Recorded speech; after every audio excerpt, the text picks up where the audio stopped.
نبی پاک فرماتے ہیں میں بارگاہ خداوندی میں پہنچا، بارگاہ خداوندی میں پہنچا، اللہ نے فرمایا ابھی میرے لیے کیا لائے ہو؟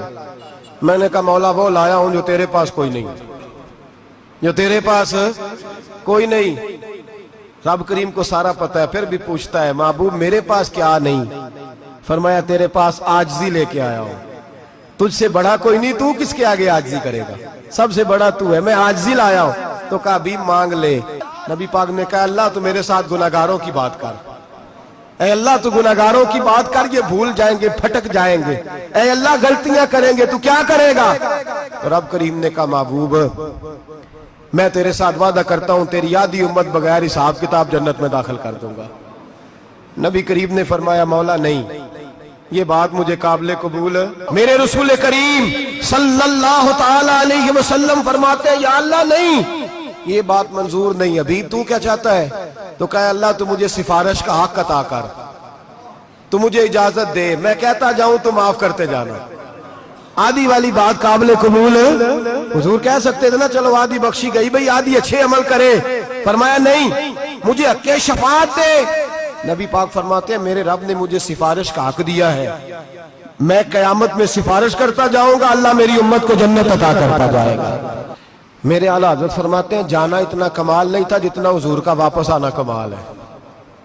یہاں تو جنت دیکھ کے کوئی واپس نہیں آتا، یہاں تو کسی اچھی سوسائٹی میں رہنے والا 4 دن یہاں گاؤں سے جا کے کسی بڑے ملک میں رہنے والا کہتا ہے جی میرا نہیں یہاں گزارا، گرمی بڑی ہے، میرا نہیں ٹائم پاس ہوتا۔ نبی پاک رب کے حریم خاص میں گئے، اعلیٰ حضرت فرماتے ہیں کمال یہ ہے کہ حضور آ گئے، کہنے لگے اللہ میں نے جانا ہے، اس لیے کہ میرا ابو بکر انتظار کر رہا ہے، میرا عمر انتظار کر رہا ہے، عثمان انتظار میں ہے، علی کا تو دن نہیں چڑھتا جب تک میرا دیدار نہ کرے، بلال کا کیا بنے گا، صہیب کدھر جائے گا، وہ سلمان جو کئی 100 سال میرا انتظار کرتا رہا وہ میرے دیکھے بغیر کدھر جائے گا، اور وہ جو تو نے کہا وَلَوْ أَنَّهُمْ إِذْ ظَلَمُوا أَنفُسَهُمْ جَاءُوا، جب اپنی جانوں پہ ظلم کر لے تو تیرے مدینے حاضر ہو جائے، وہ قیامت تک کدھر جائیں گے وہ سارے، اے اللہ مجھے جانا ہے، اپنی امت کے لیے جانا ہے۔ نبی پاک واپس لوٹے اور حضور نے فرمایا کہ مسند امام احمد بن حنبل میں موجود ہے، نبی پاک نے فرمایا رأیت ربی بأحسن صورہ، میں رب دیکھ کے آیا ہوں اور بڑی پیاری صورت میں دیکھ کے آیا ہوں۔ اگر نبی پاک نے اللہ کو دیکھا ہو تو میرا آپ کا نقصان ہے کوئی اس بات میں؟ پڑھ مسند امام احمد بن حنبل میں حضرت عبداللہ ابن عباس کیا کہتے ہیں، کہتے ہیں رأیت ربی بأحسن صورہ، نبی پاک فرماتے ہیں میں نے رب بڑی حسین صورت میں دیکھا ہے۔ حضرت انس بن مالک فوٹون اٹھ کے کھڑے ہو گئے۔ اس سے اگلی بات سنو، حضرت انس بن مالک رضی اللہ تعالیٰ عنہ کہنے لگے یا رسول اللہ اکیلے دیکھا ہو؟ میں نے بھی دیکھنا ہے، میرا بھی دل کرتا ہے۔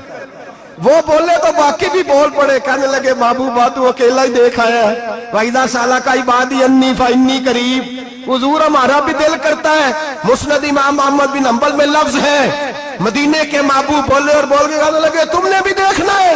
حضور دیکھنا ہے، فرمایا من رآنی فقط رآی الحق، تم سارے مل کے مجھے دیکھو، جس نے مجھے دیکھ لیا اس نے رب دیکھ لیا ہے، نے مجھے دیکھ لیا اس نے دیکھ لیا ہے۔ اور پھر بریلی کے امام بولے کہنے لگے باخدا خدا کا یہی ہے گھر، نہیں اور کوئی مفر مکر، جو یہاں سے ہو جو وہاں سے ہو یہیں آ کے ہو، جو یہاں نہیں تو جو یہاں نہیں تو وہاں نہیں، جو یہاں نہیں تو جو یہاں قبول نہیں وہاں بھی قابل قبول ہے۔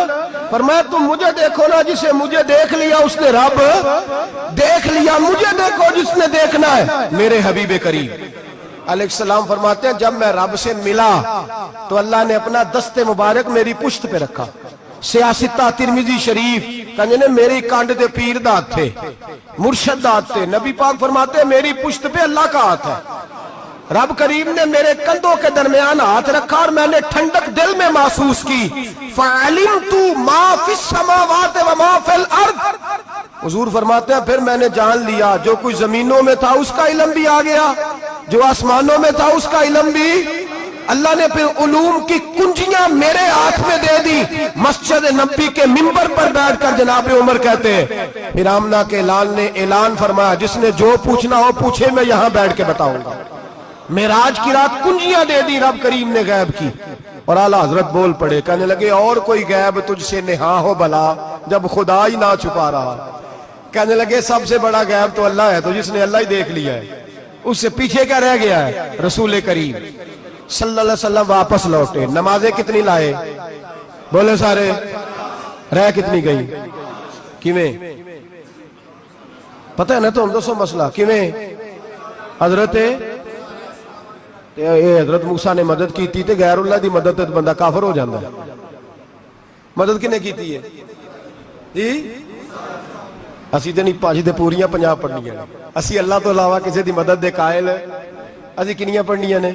انہاں دی لاؤ ڈیوٹی ہے جنہاں روز فتویٰ کڈیا ہے. ہر جمعے 3600 بندہ مشرک, ہر جمعے 2-2.5 کروڑ بندہ کافر. بخاری مسلم دونوں میں صحیح سند کے ساتھ روایت ہے. نبی پاک فرماتے ہیں میں تو 50 لے کے آ گیا تھا. جو رب کا حکم سر تسلیم خم ہے جو مزاج یار میں آئے, لے کے آیا تھا. رستے میں کون ملا بولے, انہاں کیا حضور انہاں نیجے پڑھنیاں, میں تجربہ کیتا جی واپس جائے.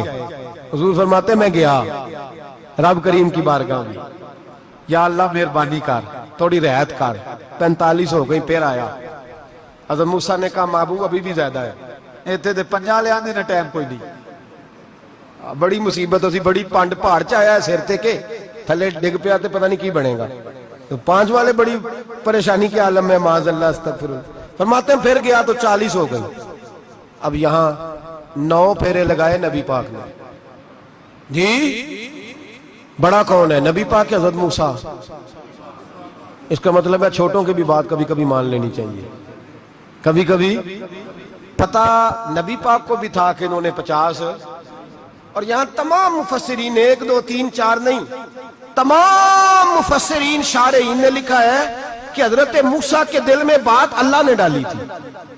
حضرت موسیٰ کی ڈیوٹی اللہ نے کھڑا کیا تھا کہ میرے حبیب نے تو بولنا نہیں, تو کہہ کہ محبوبہ واپس جا, محبوبہ واپس جا, واپس جا.